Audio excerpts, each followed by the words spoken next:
Presiden Prabowo Subianto memberikan rehabilitasi kepada mantan Dirut ASDP Ira Puspadewi dan dua mantan direksi ASDP.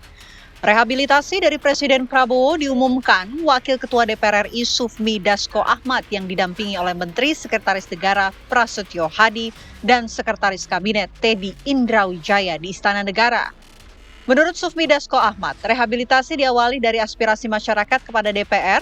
DPR melalui Komisi Hukum melakukan kajian hukum terhadap perkara yang menjerat Ira Puspadewi. Hasil kajian hukum tersebut kemudian diserahkan kepada pemerintah. Dewan Perwakilan Rakyat Republik Indonesia menerima berbagai aspirasi dari masyarakat, kelompok masyarakat. Kami kemudian meminta kepada Komisi Hukum untuk melakukan kajian terhadap perkara yang mulai dilakukan penyelidikan sejak bulan Juli 2024. Hasil kajian hukum itu kemudian kami sampaikan kepada pihak pemerintah terhadap perkara nomor 68 Pitsus PPK 2025 PN Jakarta Pusat atas nama Ira Puspadewi, Muhammad Yusuf Hadi, Hari Muhammad Adi Caksono. Dari hasil komunikasi dengan pihak pemerintah,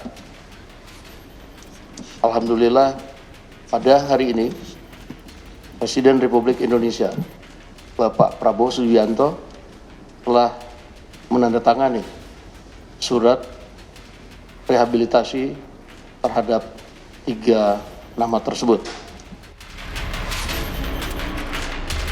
Pemberian rehabilitasi seperti halnya amnesti dan abolisi merupakan kewenangan Presiden dengan memperhatikan pertimbangan Mahkamah Agung atau Dewan Perwakilan Rakyat. Untuk diketahui, mantan Direktur Utama PT SDP Ira Puspadewi divonis dengan hukuman 4 tahun, 6 bulan penjara, dan denda sebesar 500 juta rupiah, subsidi kurungan 3 bulan. Selain itu, Majelis Hakim memvonis yaitu Direktur Komersial PT ASDP Ferry Muhammad Yusuf Hadi dan mantan Direktur Perencanaan dan Pengembangan Adi Caksono masing-masing dihukum 4 tahun penjara.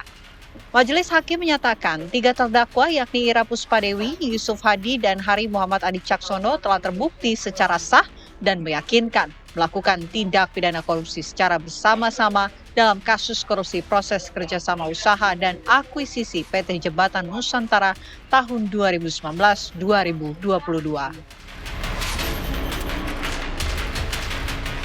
Lantas, apa alasan dan pertimbangan Presiden memberikan rehabilitasi ke mantan direksi ASDP? Lalu, apa dampak secara hukum dan pemberian rehabilitasi tersebut? Ya, pemirsa, Presiden Prabowo Subianto telah mengeluarkan surat rehabilitasi untuk mantan Dirut PT ASDP Ira Puspadewi dan juga 2 direktur lainnya yang kemudian divonis 4,5 tahun penjara karena dugaan kasus korupsi kerjasama usaha dan akuisisi PT Jembatan Nusantara. Yang menjadi pertanyaan, apa kemudian pertimbangan ataupun alasan dari Presiden Prabowo Subianto menaikkan surat rehabilitasi tersebut? Bagaimana pula dampak hukumnya ke depan? Kita akan membahasnya malam hari ini bersama dengan 3 orang narasumber yang sudah hadir di Apa Kabar Indonesia Malam. Ada Bang Habibur Rahman, Ketua Komisi 3 DPR. Selamat malam, Assalamualaikum Bang. Ya, waalaikumsalam. Sehat ya Bang ya. Sehat, terima kasih malam hari ini sudah hadir dan bergabung bersama kita ada mantan penyidik KPK Mas Yudi Purnomo Harahap. Mas Yudi, apa kabar? Alhamdulillah baik Mbak Ken. Alhamdulillah sehat juga, terima kasih sudah hadir dan juga bergabung bersama kita ada ahli hukum pidana dari Universitas Al-Azhar Indonesia, Prof. Suparji Ahmad. Prof. Suparji, apa kabar Prof? Alhamdulillah. Alhamdulillah. Bang Habibur Rahman, rehabilitasi ini menunjukkan atau sebagai bukti ada kriminalisasikah dalam kasus ini? Kajiannya apa oleh Komisi Hukum? Ya, saya pertama sampaikan dulu ya bahwa yang dimaksud rehabilitasi diumumkan Pak Dasko kemarin adalah apa yang diatur di konstitusi kita di pasal 14 ya. Yaitu Presiden berhak memberikan amnesti, abolisi, gerasi dan rehabilitasi. Yang 3 tuh ada undang-undang turunannya, gerasi, amnesti, abolisi itu ada undang-undangnya. Kalau rehabilitasi memang belum ada, ya kan ya. intinya adalah pengembalian harkat martabat kedudukan, ya, situasi seperti semula. Jadi ini masuk dalam rumpun pengampunan, pasal pengampunan terhadap orang yang melakukan pidana dengan berbagai variasinya. Kalau gerasi kan dia yang mengajukan, kalau amnesti sudah selesai pidananya, kalau abolisi yang sedang dalam proses, macam-macam. Nah, intinya ini adalah semacam pengampunan dari pemegang otoritas kekuasaan tertinggi di negara ini adalah Presiden. Pak Prabowo Subianto. Tentu ini diambil berdasarkan masukan-masukan dari masyarakat. Kami Komisi 3 DPR RI memang kan selalu membuka diri terhadap masukan masyarakat, ya. Dan memang ada intensitas yang tinggi sekali terkait kasus Ibu Ira Puspadewi ini, ya, sekitar sejak bulan Juli sampai sekarang, ya. Dan kami ini Komisi 3 ketika ada masukan kami teruskan ke pihak-pihak terkait. Ya, kalau yang soal hukum ya ke Mahkamah Agung, ke Presiden, ya. Nah, terkait Ibu Ira Puspadewi ini intinya adalah bahwa memang ini semacam keputusan bisnis. Yang dilakukan oleh ketiga orang ini adalah keputusan bisnis, ya, yang secara keseluruhan mungkin saja untung. Tapi kalau dilihat basket per basket mungkin saja ada yang rugi dalam kurun masa jabatannya. Nah, sehingga banyak pihak yang mengatakan kalau keputusan bisnis maka tidak semestinya, ya, disalahkan begitu di saja. salah satu bagian yang rugi ini beliau dimintai pertanggungjawaban hukum. Oke, tapi kemudian kasusnya adalah dugaan korupsi, itu yang menjadi permasalahan, Bang Abi. Apapun, ya, tapi yang masuk ke kami, saya jelaskan, ya, saya nggak berargumentasi, saya hanya menceritakan yang masuk ke kami adalah kebanyakan orang-orang sering mengatakan ini keputusan bisnis, ya, keputusan bisnis yang dilakukan oleh orang yang diberikan otoritas untuk menjalankan perusahaan tersebut. Ya memang secara parsial ada yang rugi, tetapi tidak ada mens rea, ya. Tidak ada keuntungan kepada orang tersebut. Nah, ini hal-hal inilah kami sampaikan. Apakah ini menjadi pertimbangan Pak Prabowo 2-3 hari kemarin? Allahu a'lam bishawab, kan, ya. Hanya ini, apakah ada yang lain lagi, kan, ya? Nah, kita nggak tahu. Oke, nah karena yang lain lagi kita mungkin tanyakan ke Mas Yudi, apakah di kasus-kasus korupsi, Mas, pernah ada seperti ini pemberian rehabilitasi? Ini rehabilitasi yang diberikan sebenarnya bisa memberikan gambaran bahwa mismanagement tadi sedang dikriminalisasi atau seperti apa, Mas Yudi? Ya, ini pertama kali ya dalam sejarah KPK, baik ketika saya berada di sana maupun ketika sudah di luar. Memang tentu sekali lagi hak ya prerogatif dari presiden, ya. Namun bagi saya ini adalah suatu win-win solution sebenarnya, bahwa KPK sendiri saya melihat tidak ada yang salah, ya, dalam tindakan mereka. Dan kalau kita bicara dasen das solen, kan KPK itu sudah melalui proses sistem peradilan pidananya dari proses penyelidikan.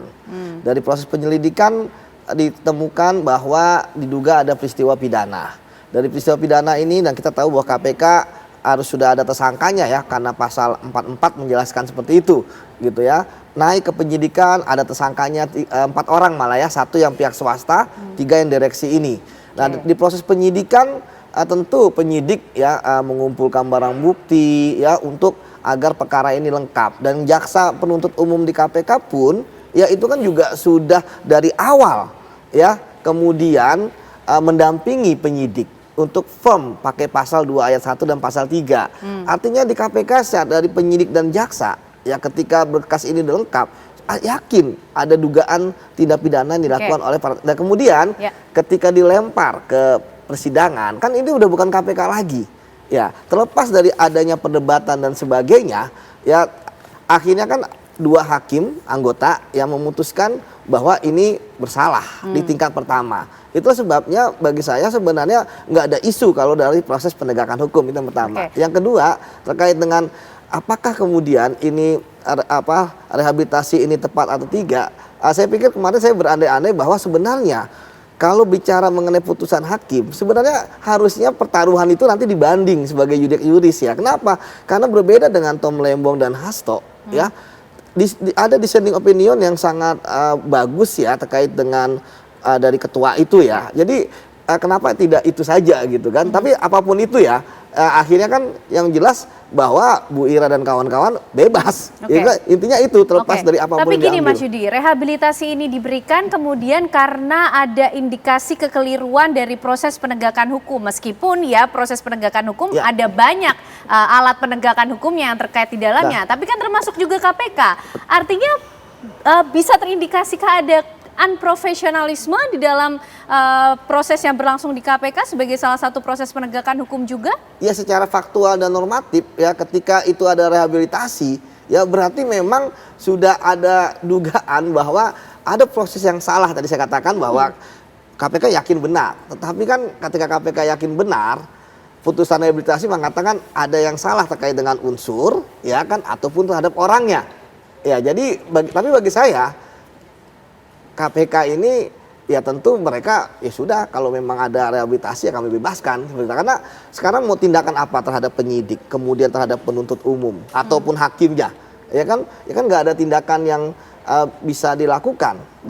Ke depan sih tapi kan harus menjadi bahan evaluasi serius Mas Yudi. iya betul tapi kan sampai saat ini kan tidak jelas apa terkait dengan di mana letak kesalahannya ya apakah itu di BJR-nya lah bisnis jagaan terkait dengan kerugian keuangan negaranya kah ataupun kemudian yang ketiga Mbak Ken ya terkait dengan baik, Mas Yudi. Hal-hal lainnya. Nah, tapi bagi saya ini ada hal menarik bahwa kedepannya berarti kalau pakai pasal 2 ayat 1 dan pasal 3 ini benar-benar harus ada ya harus ada aliran dana ke orang tersebut. Agak sulit kalau kemudian tidak ada aliran dana ke orang tersebut. Prof, bagaimana kemudian hukum melihat suatu keputusan atau kebijakan diambil oleh pimpinan perusahaan katakanlah? Karena kita tadi bicara soal manajemen kebijakan yang kemudian menjadi objek di sini harusnya, Prof. Ya, pertama bahwa payung hukum kita jelas kan di 97 ayat 5 Undang-Undang PT itu yang kita kenal BJR kan, bahwa direksi dalam konteks mengelola sebuah korporasi jika mengalami sebuah kerugian dia tidak ada konflik kepentingan, dia sudah hati-hati, dia sudah mengantisipasi terjadi sebuah kerugian, tidak bisa diminta pertanggungjawaban. Ini kan sebuah aksi korporasi. Maka ini jelas payung hukumnya. Tapi di sisi yang lain bahwa sebuah BUMN, MK sudah memberikan guidance putusan bahwa merupakan keuangan negara tetapi dikelola dengan prinsip business judgment rule. Sebuah korporasi memang harus dituntut kreatif, aktif ya. Kalau kemudian seorang direksi ada dilema kriminalisasi, maka tidak akan berani melakukan aksi apapun. Maka apa yang dilakukan oleh Pak Presiden memberikan sebuah jaminan, memberikan sebuah payung agar direksi-direksi sebuah perusahaan milik negara itu berani mengambil tindakan, mengambil sebuah inovasi tanpa ada ketakutan jeratan kriminalisasi. Pada sisi yang lain juga penting perhatian bagi KPK dalam konteks menuntut bagaimana betul-betul ada kebenaran material dan betul-betul ada sebuah pembuktian tentang mensrea seorang yang ditetapkan menjadi tersangka atau dituntut menjadi terdakwa. Karena memang meskipun ya dalam konteks pasal 2, pasal 3 itu bersifat alternatif ya, memperkaya diri orang lain atau korporasi, tetapi tentunya harus ada bagaimana korelasi tentang korporasi atau orang lain yang kaya itu terhadap pada dirinya sendiri kan gitu loh. Dan pada sisi yang lain kan ya tidak mungkin sebuah aksi korporasi tidak memperkaya orang lain, tidak memperkaya korporasi, maka harus ada umpan balik kepada yang bersangkutan. Maka menurut saya bahwa saya kira bahwa konsep tiada pidana tanpa kesalahan perlu direduksi menjadi tiada pidana tanpa kejahatan. Kalau tidak niat jahat, mestinya tidak ada suatu pertanggungjawaban. Hanya karena kesalahan administrasi saja, orangnya akhirnya berdampak satu proses hukum yang sekarang ini juga cukup menderita kan, menjadi tersangka, menjadi terdakwa, sudah ditahan, dan akhirnya kita apresiasi Presiden mengambil alih untuk merehabilitasi kepada yang bersangkutan. Tentunya tidak secara sewenang-wenang dilakukan, aspek substansi, prosedur maupun kewenangan telah dilakukan dengan pertimbangan Mahkamah Agung, dengan mendengar aspirasi masyarakat, tetapi tentunya tidak dipermudah ke depan bagaimana rehabilitasi, amnesti maupun abolisi tetap harus dengan hati-hati yang dilakukan oleh Presiden. Gitu. Oke, Bang Habib, itukah juga yang kemudian menjadi salah satu pertimbangan? Ini kan usulannya juga dari DPR ya, rehabilitasi kemudian diharapkan usulannya dari masyarakat. Oke, dari masyarakat ditangkap oleh DPR. Oleh DPR. Nah, rehabilitasi ini tadi seperti Prof Suparji bilang memberikan jaminan kepada pimpinan-pimpinan korporasi khususnya di BUMN sehingga jadi nanti berani berinovasi begitu. Jangan sampai kemudian kebijakan-kebijakannya ya pasti kan ada efeknya, positif dan negatif. Tapi jangan sampai menjadi objek yang mudah dikriminalisasi begitu. Ya sebetulnya ini gini, makanya disebut hak prerogatif. Ya kan namanya hak prerogatif itu hak yang bisa digunakan bahkan tanpa penjelasan. Kita saja kan merekonstruksi nih penjelasannya. Nah tentu ini yang harus evaluasi bukan hanya KPK, ya tapi kita semua dalam konteks penegakan hukum tindak pidana korupsi. Situasi menguntungkan orang lain itu kan harus kita perdalam. Bagaimana menguntungkan orang lain? Kalau dalam konteks bisnis, membuat orang untung itu kan itu konsekuensi alamiah dari aktivitas bisnis. betul. Orang berbisnis dengan kita, dia ada untung itu pasti, kan? iya sudah pasti, ya kan? Apakah itu yang disebut dengan pemenuhan unsur menguntungkan orang lain dalam rezim Undang-Undang Tipikor? Nah kalau itu masuk maka memang menurut saya berat sekali di posisi BUMN karena namanya bisnis itu kan intinya pada akhirnya sama-sama untung. Betul. Orang nggak mau dong orang berurusan berinteraksi bisnis dengan BUMN Oke. kalau nggak ada untung gitu kan ya pasti harus sama-sama untung. Nah itu yang dengan putusan rehabilitasi saya sepakat tadi bahwa ini setidaknya bisa menjadi guidance ya ke depan bagi kita semua termasuk penegak hukum juga kepada teman-teman yang bekerja di BUMN ini. Sepanjang Anda nggak mencuri ya kan ya atau tidak bekerja sama dengan pencuri ya insya Allah ya aman karena dijaga. Selain dengan perangkatnya yang sudah ada diperjelas lagi dengan putusan rehabilitasi ini ya, yang kebijakan rehabilitasi ini tentu akan menjadi rujukan ke depan ya bagi peristiwa-peristiwa sejenis. Oke, baik. Sebelum kita lanjutkan pembahasan kita, pemirsa, kami juga memiliki informasi untuk Anda di mana Komisi Pemberantasan Korupsi atau KPK ini belum bisa membebaskan mantan Dirut ASDP Ira Puspadewi dan kawan-kawan dari Rumah Tahanan Negara. Juru bicara KPK Budi Prasetyo mengatakan belum menerima surat salinan keputusan rehabilitasi yang ditandatangani oleh Presiden Prabowo Subianto. Berikut pernyataannya. Kita ketahui bersama Pak Presiden mengambil kebijakan, ya artinya di dimensi kedua. Tadi dimensi hukum, sekarang di dimensi kebijakan. Pak Presiden memberikan keputusan untuk melakukan rehabilitasi kepada para pihak, yaitu Bu Ira dan kawan-kawan. Gitu, ya. Tentu untuk KPK bisa menindaklanjuti keputusan Presiden pada ranah kebijakan tersebut, yaitu pemberian rehabilitasi kepada Ibu Ira dan kawan-kawan. Tentu sampai dengan saat ini kami masih menunggu surat keputusan rehabilitasi tersebut sebagai dasar kami KPK untuk menindaklanjuti proses-prosesnya. Tentu ada proses-proses administrasi yang nanti dilakukan oleh kawan-kawan jaksa penuntut umum begitu. Tentu ketika surat itu kami terima, ada proses-proses yang harus kami lakukan, ya, proses-proses administrasinya, begitu. Ya, termasuk nanti kami juga akan ke rutan, begitu ya, untuk melihat juga, begitu ya. Itu jadi ada beberapa tahapan tentunya ya, ada proses-proses administrasi yang kita perlu lakukan. Oke, Mas Yudi, kalau dari pernyataan tersebut tadi Mas Yudi juga bilang rehabilitasi di kasus korupsi ini kan sangat jarang ya, langka banget. Tapi surat rehabilitasinya belum diterima. Ketika nanti diterima, prosesnya atau tindak lanjutnya seperti apa sih? Ya pertama tentu KPK harus membebaskan ya ketiga orang tersebut. Ya tentu nanti kan ada berita acara, makanya kenapa butuh terkait dengan penetapannya. Ya, tetapi kan yang menarik adalah sampai saat ini belum ada. Ini kan berbeda dengan yang waktu Hasto dan Tom Lembong ya, begitu cepat gitu ya. Ini kan menarik ya. Kemudian yang kedua biasanya kan kalau rehab itu kan tentu ada konsekuensi ganti rugi lah. Saya nggak tahu nih nanti apa ya, bisa jadi Rp1, bisa jadi berapa kan itu istilah non ininya lah ya, non itunya yuridisnya. Tapi ya bagi saya tentu KPK kan kalau lihat dari itu kan berarti KPK dari sisi konsep, dari sisi teknis kan tidak dilibatkan. Ya karena mereka hanya menunggu. Seperti itu.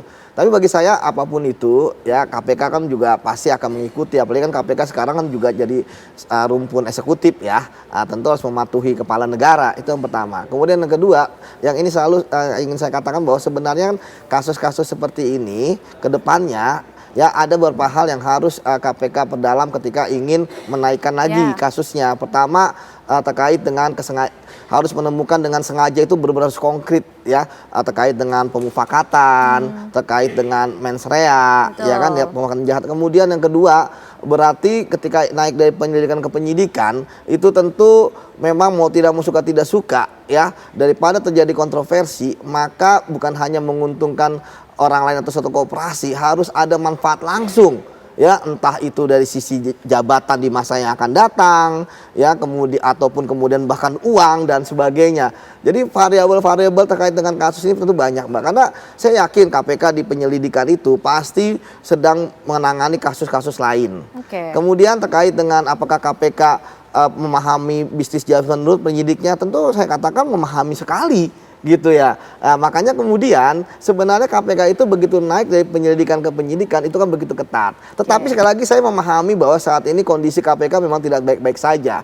Ada beberapa kasus besar yang menjadi PR KPK dan menjadi viral di masyarakat ya, itu kemudian tidak dituntaskan oleh KPK, termasuk pemanggilan beberapa nama besar, penuntasan kasus haji misalnya yang belum ada tersangka. Bisa jadi menambah presiden buruk KPK dong kalau gini, Mas Yudi. Apalagi kemarin sebelum ini kan ada terkait dengan barang bukti yang ditunjukkan. Itu kan kayak saya baca di berita jadi negatif gitu. Ada mungkin ada slip tongue gitu kan, kesalahan lidah gitu ya, yang kemudian masyarakat kaget gitu kan, kok hanya minjam dan sebagainya walaupun sudah diklarifikasi ya. Jadi bagi saya sekarang gini, KPK itu setiap tindak tanduknya dilihat oleh masyarakat.